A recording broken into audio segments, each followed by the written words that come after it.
So, past the exam, what's next? Good question. Um, well, once you pass the exam, you basically actually you don't even get sent an email. Everyone said that you get sent an email, but I was waiting for the exam for my result on that result day, which was I think June 4th. I was waiting for my result and kept checking my emails. Nothing.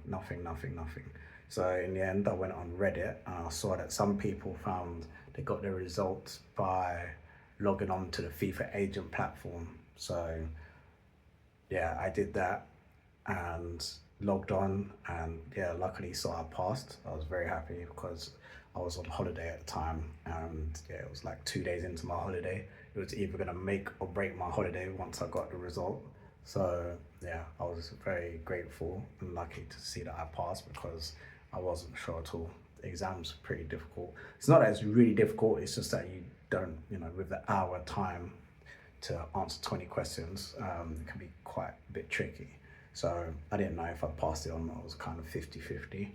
I was hoping, but yeah. So once I got the result, I was very, very happy. And um, I think some people that didn't pass, they did get emailed, and I think they get told what questions they got wrong, or they get shown the questions, I think, if you get it wrong. But when you pass, you don't even get told if you got all 20 right, if you got 15 right, if you just scrape through, or anything. All it says is pass. So yeah, I was happy about that.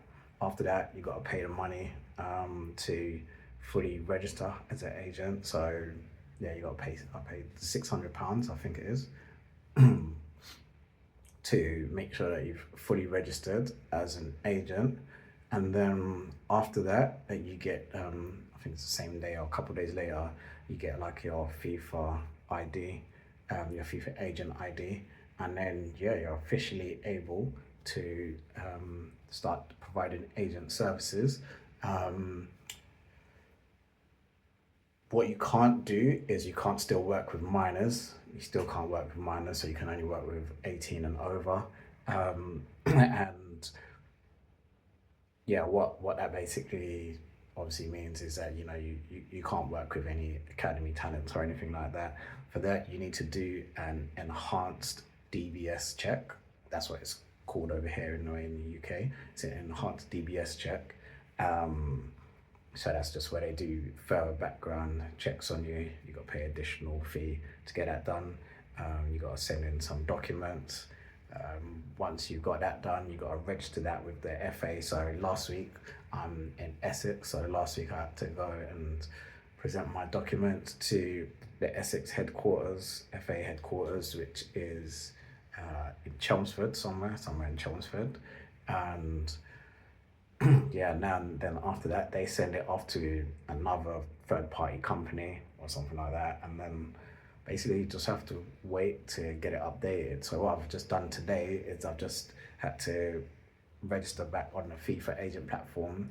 I've actually had to submit a request to say that I've now got the enhanced DBS check. So hopefully, I don't know how long this process is going to take, but hopefully it won't take too long, and then I'm able to work with under 18s as well.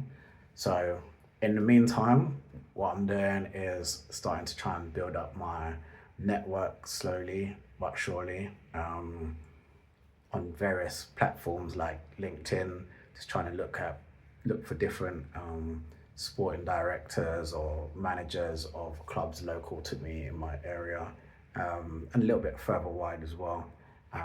Just trying to add people, connect with people, start to build out relationships, because I think this type of business is definitely a network people business.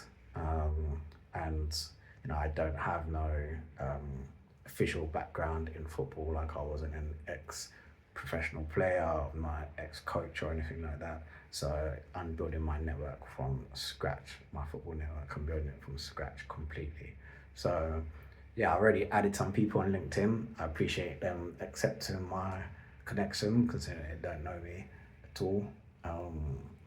And yeah, that is basically where I'm at. I've already started talking to a couple of young players that are kind of looking for moves, like to like step four, step five clubs.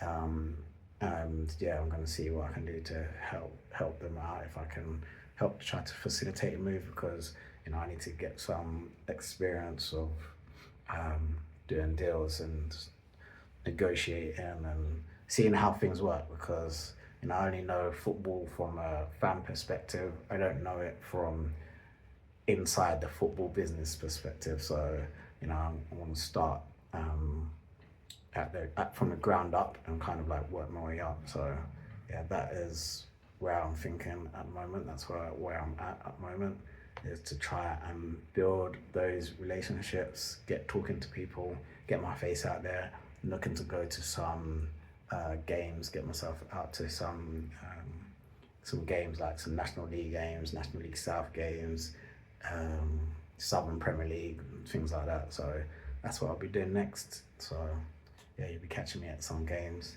I've also, on a random one, I started playing Football Manager because I haven't played that game for about 20 years.